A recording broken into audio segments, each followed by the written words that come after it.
안녕하세요, 가치남입니다.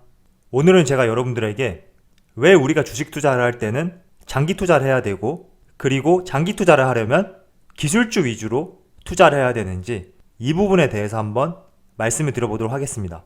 사람마다 장기 투자를 하는 목적은 다를 수 있다고 생각을 하고 있어요. 자금력이 많으신 분들은 배당 수익을 통해서 안정적으로 내 자산을 불려나가겠다, 이렇게 생각하시는 분들도 계시고, 또 한편으로는 내가 하고 있는 본업이 있기 때문에 실시간으로 주식을 대응할 수 없어서 장기 투자를 통해서 조금 더 나의 주식에 대한 부담감을 덜겠다, 이런 취지로 장기 투자를 하시는 분들도 계세요. 목적이 어떻든 간에 저는 장기 투자를 하기 위해서는 반드시 우리가 기술주 위주로 투자를 해야 된다, 이런 말씀을 전해드리고 싶습니다.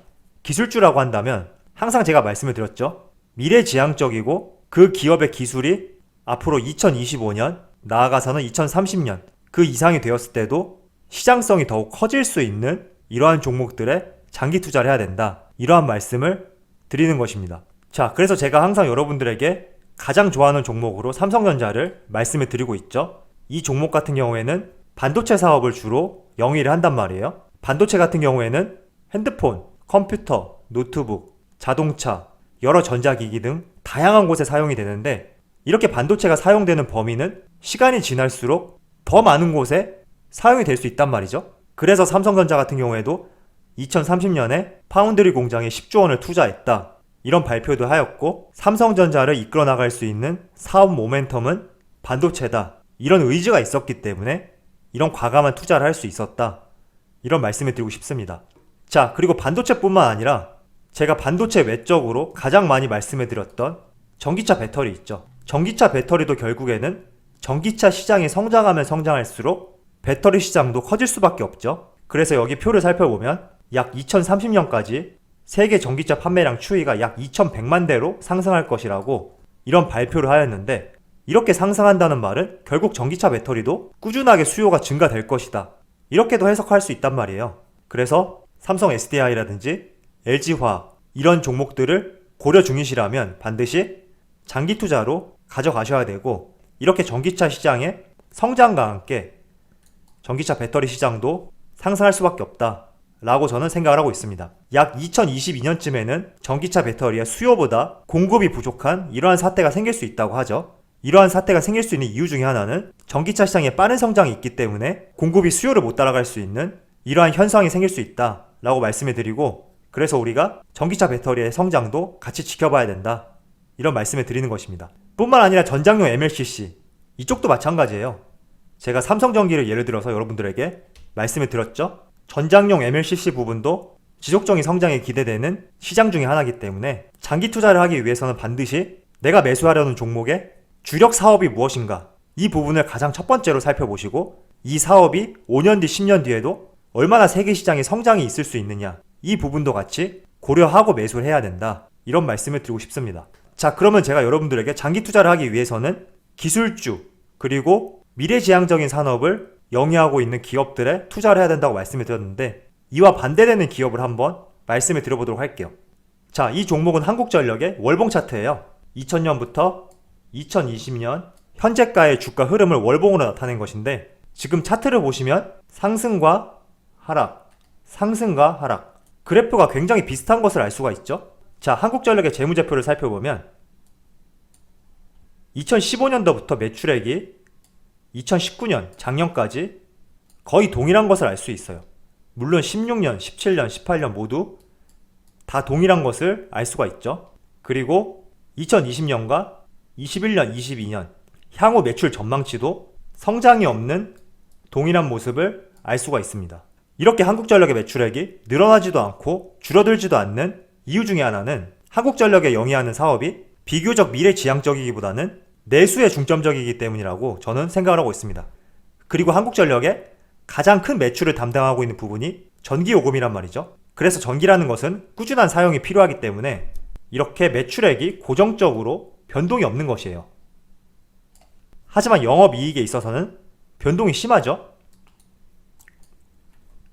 이렇게 심할 수 있는 이유는 매출액은 고정되어 있는데 대외 변수로 인해서 영업이익이 많이 조절이 될 수 있다는 것이죠. 대표적인 예로 유가 문제가 있을 수도 있고 전력 구입 단가의 문제가 있을 수도 있고, 그리고 최근 몇 년째 전기값이 인상되지 않고 동결되고 있잖아요. 이러한 부분들이 복합적으로 맞물려서 매출액은 고정적이지만 영업이익에서 굉장히 요동치는 모습을 볼 수가 있습니다.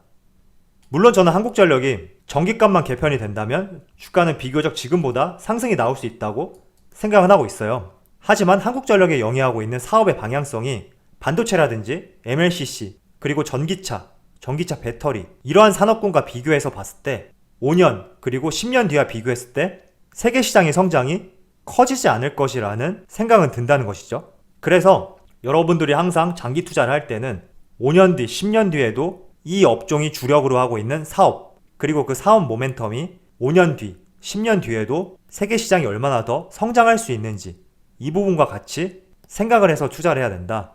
이런 말씀을 드리고 싶습니다. 자, 한 가지 예를 더 들도록 할게요. 이거는 제 개인적인 생각인데 저는 국내 바이오 기업을 별로 좋아하지 않거든요. 그 중에서도 삼성 바이오로직스 그리고 셀트리온 이 두 가지 종목을 제외하고는 저는 바이오 종목을 별로 좋아하지 않아요. 그 이유 중에 하나는 최근에 코오롱의 인보사 그리고 신라젠의 팩사백, 헬릭스미스의 엔젠시스 모두 FDA 3상을 넘지 못하고 실패를 했죠. 이 때문에 주가도 굉장히 하락을 했고 특히 신라젠 같은 경우에는 지금 거래 정지 중이죠. 사실 바이오 기업들이 이런 부분이 굉장히 심하다고 생각을 하고 있어요. 미국 바이오 기업 같은 경우에는 3상 시험을 통과하기 위해서 보통 1000여 명의 인력을 투입을 하고 그리고 많은 자금력이 뒷받침이 되지만 국내 기업 같은 경우에는 이런 대규모 연구를 끌어갈 경험하고 역량을 갖춘 기업들이 많지 않다는 거예요. 그리고 앞서서 제가 말씀드린 기술주 같은 경우에는 기술이라는 것이 명확하잖아요. 어떤 제품에 적용이 돼서 이 적용된 제품이 사용이 된다. 이렇게 명확한데 신라젠의 팩사백 같은 경우에는 1상, 2상을 통과하면서 굉장히 주가가 많이 올라갔단 말이죠. 결국에는 3상의 관문이 남아있는데 이러한 기대감 때문에 주가를 굉장히 끌어올릴 수 있고 이 부분을 잘못 이해하고 투자하신다면 개인 투자자들이 굉장히 크게 물릴 수가 있죠. 이렇게 좋지 못한 상황이 계속 반복되기 때문에 저는 바이오 종목들이 별로 좋아하지 않고 앞으로도 바이오주에 투자할 바에는 기술주에 투자하겠다 이런 생각을 가지고 있거든요. 그래서 여러분들도 이 부분을 한번 생각을 해보셨으면 좋겠습니다. 자, 지금부터는 제가 미국의 대표 기술주들의 차트 움직임을 한번 보여드리도록 할게요. 물론 미국 기업이기 때문에 국내 기업하고는 비교하기가 조금 힘들 수는 있어요. 하지만 이런 말이 있잖아요. 내가 부자가 되고 싶다면 부자들이 어떤 행동을 하나 지켜보자. 이런 표현이 있어요. 이 표현을 주식시장으로 적용하자면 지난 수십 년 동안 꾸준히 상승했던 종목들을 살펴본다면 이러한 종목들만의 특징들이 있을 것이란 말이죠. 그래서 우리가 이러한 부분들만 캐치를 해서 국내 시장에도 대입을 해본다면 100%는 아니더라도 적어도 70% 이상은 긍정적인 효과가 나오지 않을까 이렇게 생각을 하고 있습니다. 자, 워렌 버핏이 가장 많이 매입하고 있는 종목이고 미국 나스닥에서 시가총액이 가장 높은 애플 종목 같은 경우에도 2006년부터 지금까지 보면 지속적인 성장이 있었던 것을 알 수 있어요. 물론 중간중간에 출렁이는 모습도 볼 수가 있죠. 하지만 지속적으로 성장을 했다. 이렇게 이해를 하시면 좋고요. 2006년 이전부터 계속 성장을 하고 있었는데 차트가 너무 길어지는 것 같아서 제가 다 2006년으로 잘라서 가져왔거든요. 이 점을 참조해서 보셨으면 좋겠습니다. 자, 이어서 마이크로소프트. 이 기업 같은 경우에도 지속적인 성장이 나오고 있죠. 그리고 구글은 알파벳 A라는 이름으로 상장이 되어 있거든요. 마찬가지로 지속적인 성장이 나와요. 그리고 아마존. 이 기업은 최근에 2018년 이후부터 폭발적인 성장이 나왔죠. 그리고 테슬라는 앞선 종목들보다 상장 시기가 늦기 때문에 2012년 이후부터 가져와 봤고요. 이 종목도 마찬가지로 2019년을 기점으로 폭발적인 성장이 나왔어요.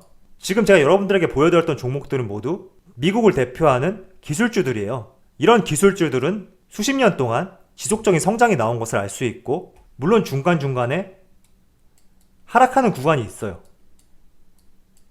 하지만 이 구간도 언제 그랬냐는 듯이 다시 돌파하는 모습이 나온단 말이에요. 이번 코로나 사태도 마찬가지였죠. 하락 패턴이 나왔지만 다시 신고가를 갱신한 모습을 볼 수 있습니다. 자, 그래서 우리가 장기 투자를 할 때는 이런 하루하루의 움직임에 대해서 전혀 신경 쓸 필요가 없다. 이렇게 말씀을 드리고요. 하루하루뿐만 아니라 한 달, 두 달, 6개월, 1년 이렇게도 하락이 나올 수 있어요. 하지만 기술주들만의 향후 성장성을 우리가 확인을 해볼 때 이러한 부분들은 언제 그랬냐는 듯이 다시 고점을 뚫고 올라갈 수 있는 하나의 디딤돌이 될 수 있다. 이런 말씀을 전해드리고 싶습니다. 때문에 지금 제가 여러분들에게 미국의 대표 기술주 5종목을 보여드렸잖아요. 이러한 종목들을 참조를 하시고 우리도 투자를 할 때 이런 기술주들처럼 미래지향적이고 앞으로 5년, 10년 뒤에도 지속적인 시장 성장이 있을 수 있는 종목들을 골라서 투자를 해야 된다. 이런 말씀을 전해드리고 싶습니다. 그동안 삼성전자가 여기 월봉에 보시는 것처럼 지속적인 성장이 나왔단 말이에요. 저는 월봉처럼 이러한 흐름이 지속적으로 나올 것이다 라고 말씀을 드리고요. 그리고 특히 삼성전자 같은 경우에는 2018년에 액면 분할을 했죠. 액면 분할을 한 시점부터 개인 투자자들의 비중이 굉장히 많아졌어요. 이렇다는 말은 매매도 활성화가 되고 개인들의 자금까지 더 유입이 될 수 있기 때문에 2018년 이전의 흐름보다 더 양호한 흐름이 나올 수 있다 라고 생각을 하고 있습니다. 따라서 여러분들도 항상 투자를 하실 때 제가 앞서서 말씀드린 것처럼 기술주 위주로 투자를 하고 미래지향적인 산업에 투자를 하셔서 장기적으로 가져가신다면 지금 삼성전자가 보여주는 모습처럼 여러분들의 계좌에도 좋은 성과가 있을 것이라고 말씀을 드리도록 하겠습니다. 자, 그럼 오늘 영상 여기서 마치도록 하고요. 항상 여러분들의 성공 투자를 기원하도록 하겠습니다. 감사합니다.